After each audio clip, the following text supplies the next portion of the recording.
Catherine the Great, Russia's Enlightened Autocrat by AZLAN ADNAN, M.A.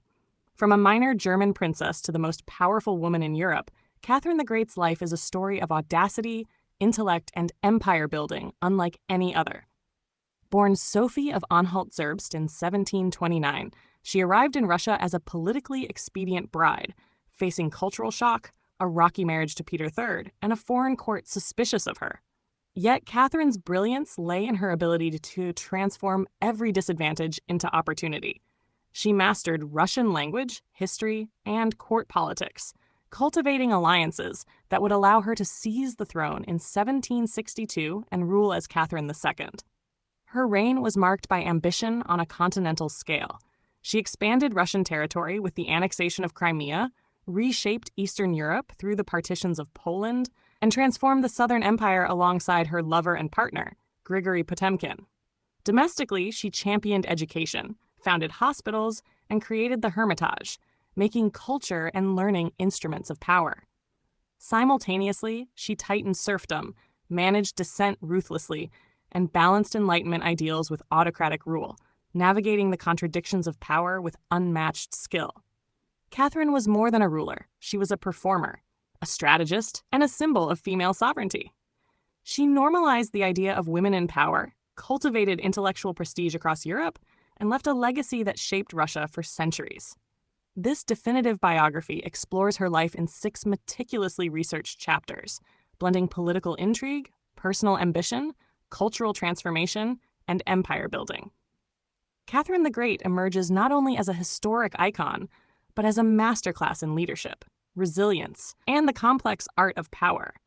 Perfect for lovers of biography, history, and political strategy, this book captures the audacity, brilliance, and contradictions of one of history's most extraordinary rulers.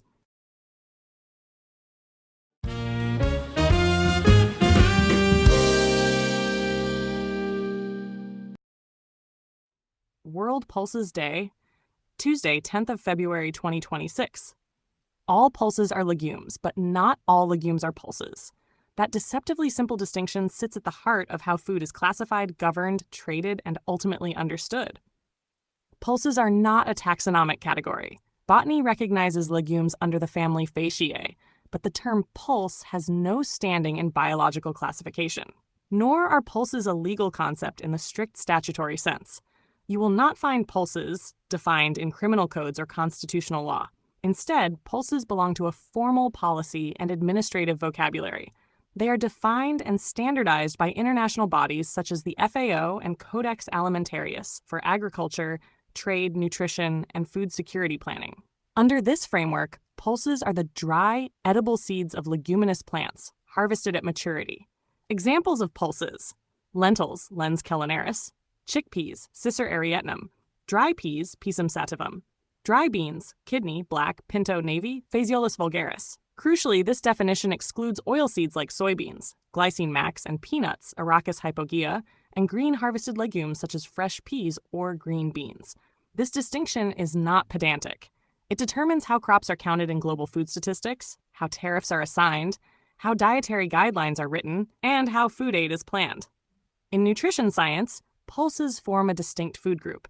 They are valued for high protein, complex carbohydrates, dietary fiber, iron, folate, and a low glycemic profile. In environmental terms, pulses occupy a strategic position. They fix atmospheric nitrogen, reduce dependence on synthetic fertilizers, improve soil health, and lower the carbon footprint of food systems.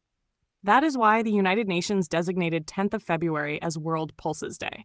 The aim is not culinary celebration alone, but structural awareness of pulses as a pillar of sustainable agriculture and food resilience. In common language, pulses is often used loosely, yet its power lies precisely in its precision, a shared, standardized concept bridging farms, ports, laboratories, and policy rooms. World Pulses Day is therefore not about semantics. It is about recognizing how a carefully defined category of humble dry seeds underpins nutrition, climate strategy, and global food justice. You're invited. If you donate at least RM250, you can join me for lunch on Tuesday, 10th of February 2026 to commemorate World Pulses Day. Time 12:30 to 14:30 hours. Venue Cafe MAB.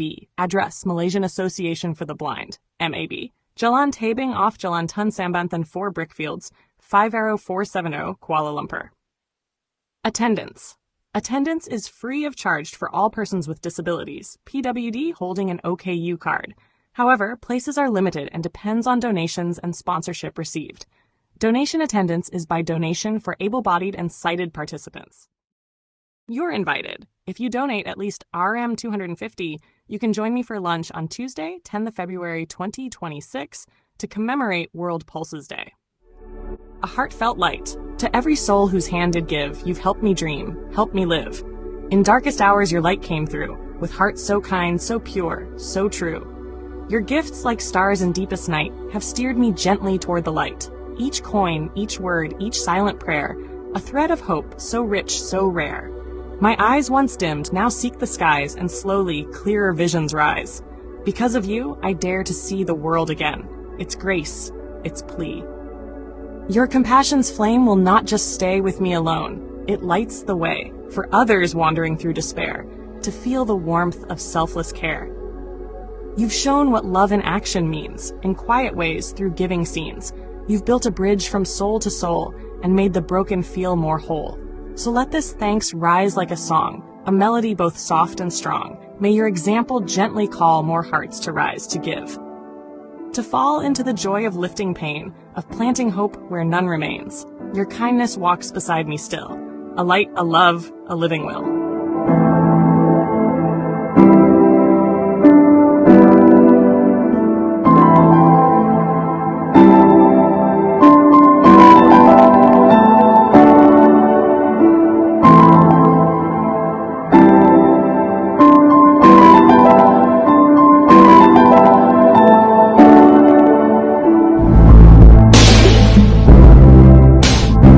Don't forget to hit that subscribe button to show your support.